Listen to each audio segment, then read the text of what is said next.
What is up, guys? It is AJ from MMA Experts, and this is the UFC Vegas 17 weigh-in recap, updated predictions, and betting odds. Let's talk about the first fight of the night. Is a short notice replacement bout. Carlton Minas takes on Christos Iagos. Height advantage in favor of Minas here by a bit. Iagos, personally, I feel he is the better striker. Had the prediction video, the individual one, released earlier today. I like Iagos here. I think he should win it. Probably a decision. Minas is a pretty durable guy. He's tough. The best route of victory would probably be riding with a decision here. Less likely that we see anything like a knockout or a submission. I could see some big punches landed by both guys, but I do think Minas and Iagos both will be able to take each other's shots. And I think we should have a fun fight, though. But I think a more dominant decision for Christos Iagos here. Now, betting odds for this matchup. Iagos is at a minus 315. Minas is a plus 285 dog. So pretty widespread odds. Iagos is the short notice replacement. So potential for upset, maybe if Iagos is out of shape. But I mean, he's got a pretty chiseled six-pack. I believe he was definitely training hard. And I am riding Iagos to win this fight, who was a pretty strong favorite. Next fight of the night, Cody Durden and Jimmy Flick. They finally meet after their cancellation of their first bout. Rescheduled. Thankfully, we get to see it now. Jimmy Flick, very good Brazilian Jiu-Jitsu. Cody Durden, very good wrestling. Both are decent strikers. I do give a slight edge to Flick, though. Personally, I think Jimmy Flick gets this done by submission, I think in the second round. And I really am excited for this matchup. I think it's honestly a great grappling matchup here. Hopefully we see some good stuff on the ground. I think there's high potential for it. Flick, minus 145 favorite. Durden, plus 135 underdog. So I'm riding with the favorite in Jimmy Flick in this matchup. Submission, round number 2. Next bout, Jamie Pickett versus Chuukwu. This is a battle of two guys from the Dana White's Contender Series. Pickett fought at 185, Chuukwu at 205. He's actually fought as big as heavyweight. He looks chiseled. Excuse me. He looks in great shape. I think this is going to be a really fun fight here. And I am riding with Chuukwu to win this fight by knockout. I think it's going to be in the second round. Pickett's very skilled. He's very rangy.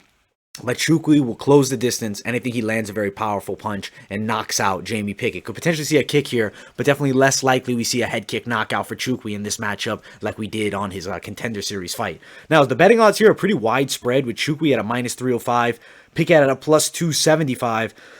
Personally, I could have seen the odds a bit closer, but I guess it's because of the hype that Chuukwu has behind him. He's definitely a hot prospect, but doesn't have the experience of Jamie Pickett by any means. And myself a drink here. Next fight on the card. Talia Santos, Jillian Robertson. Same size there. A little blurry there, I apologize. Same size. Grappling advantage, I think Robertson. Striking advantage, I would definitely say Talia Santos. But don't see a finish really for either girl. I think we go 3 rounds. Grinding decision win for Jillian Robertson is my prediction here. As far as the odds, minus 110 Robertson, plus 100 Santos. Pretty close. They're pick'ems, but I think Jillian Robertson does get it done here. I think she can beat Talia Santos, and in my opinion, be the first girl to truly defeat her, even though she does have that one controversial decision loss. Next fight of the night, Antonio Arroyo takes on Wynn. Pretty big height difference there. Some mixed notes about the height. He's listed at 6'3" on Tapology. I believe like 6'1" on Sherdog. They look pretty substantially different in height, though. 5'6" is Wynn. We know that. I personally have said I think he's best suited for 170, but he likes to fight at the heavier weight classes. More power to him. He is a tough guy, but I do think he should drop.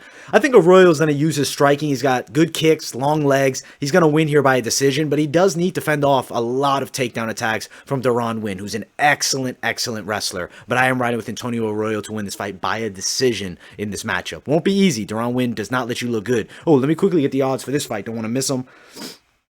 Wynn is a plus 150, Arroyo minus 160. I'm riding with the favorite here, Arroyo. I think he does get it done, but it's not going to be easy. This is a tough fight. Khanzad and Sijara Eubanks. Khanzad, good striker, nice straights. Sijara Eubanks, improving boxing skill, decent head kicks, really shines on the ground. Coming off a tough loss to Ketlin Vieira. At the end of the day, that's a forgivable loss. Before that, she beat Julia Avila by a big upset. Sijara Eubanks gets it done here. She does so by a decision. Odds in this matchup, minus 147 Eubanks, Panny at a plus 137. I'm riding with Sijara. I think she definitely gets it done, and it should be pretty, I feel, one-sided performance, at least as far as when they get to the grappling exchanges. On the feet, I think it is fairly competitive, though. Next fight of the night, Alex Morono and Anthony Showtime Pettis. This fight is going to be a lot of fun. I went with Morono earlier in the week. I am still sticking with Alex Morono to upset Anthony Pettis here. He's got very good Muay Thai. He's pretty good with his hands as well. Pettis is best suited for 155 rather. I don't love him at 170 at all. And that's why I think that we're going to see Alex Morono win. He's a plus 190 dog. Pettis at a minus 210 favorite. I am riding the dog in this matchup, and I think Morono is the dog that gets it done. Could go either way. Anthony Pettis is very good, but I think Alex Morono could potentially beat him here. I am riding Morono. Now, the next bout of the night is a very exciting heavyweight matchup. Greg Hardy, who's now expressed interest in going into pro boxing, which is kind of insane.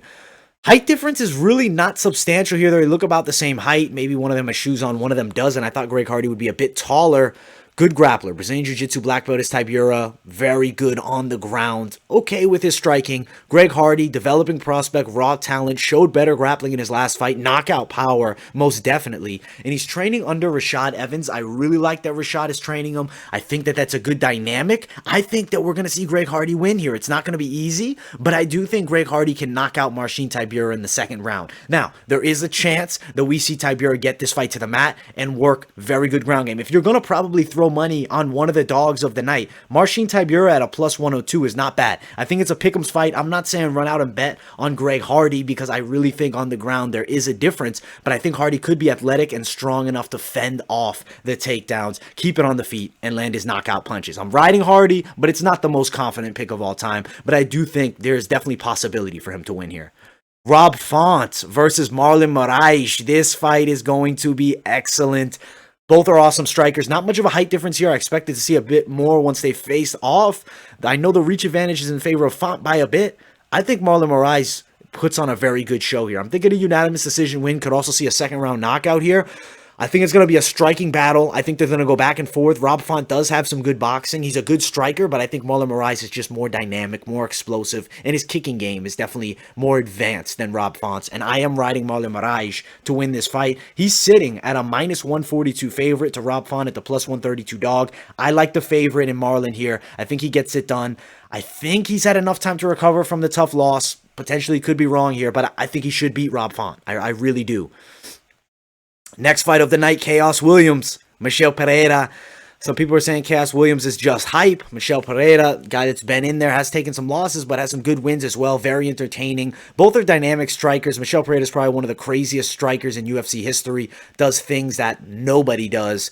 Where at Chaos Williams, I mean, he's got knockout power. He can put any man down in the 170-pound weight class. Knocked out Razak, knocked out Alex Morono, both in 30 seconds or less. I think Chaos Williams wins again here. I think he's going to knock out Michel Pereira. Could be in the first round, could potentially be in the second.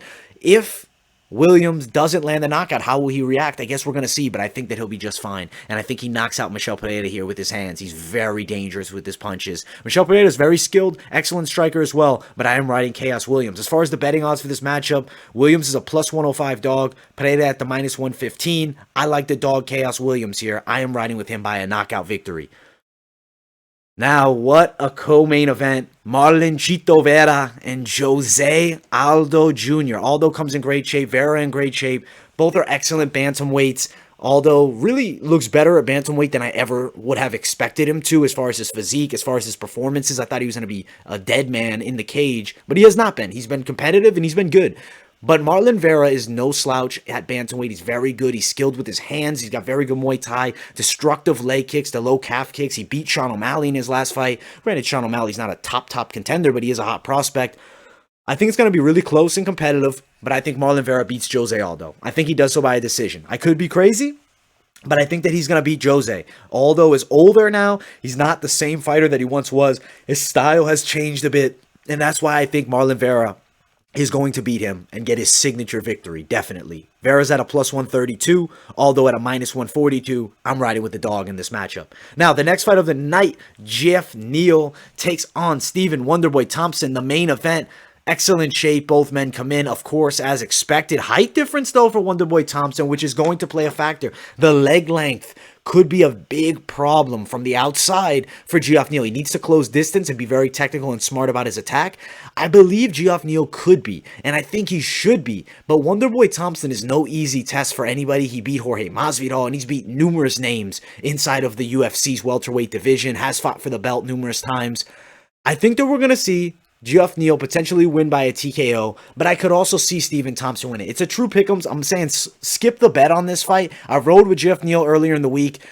I feel that he does have a high likelihood that he could land a big punch and knock out Wonderboy, but I will say, if Wonderboy runs circles around him 4 or 5 rounds, I will not be shocked. I'm riding Neal, but low confidence pick on Geoff Neal. I have to be smart here. I can't say it's a guarantee that we see Neal knock out Wonderboy Thompson, who's been stopped once in his entire combat sports career. So I am riding Neal, low confidence, potential for upset, or potential for Wonderboy to win, and me being correct definitely is there, but I think Geoff Neal does get it done by a knockout. And if I'm going to give you a round, I think it could happen in the second. I think he could land something big as he's cutting off the cage, and he really could hurt Wonderboy. Overall, very fun card. I cannot wait to watch these fights. UFC Vegas 17 finishes off the year with an absolute bang. Like this video, subscribe to the channel if you guys want to play some bets. Check out the MyBookie referral link in the description. Follow my social media, Instagram, Twitter, and I will see you all in the next video.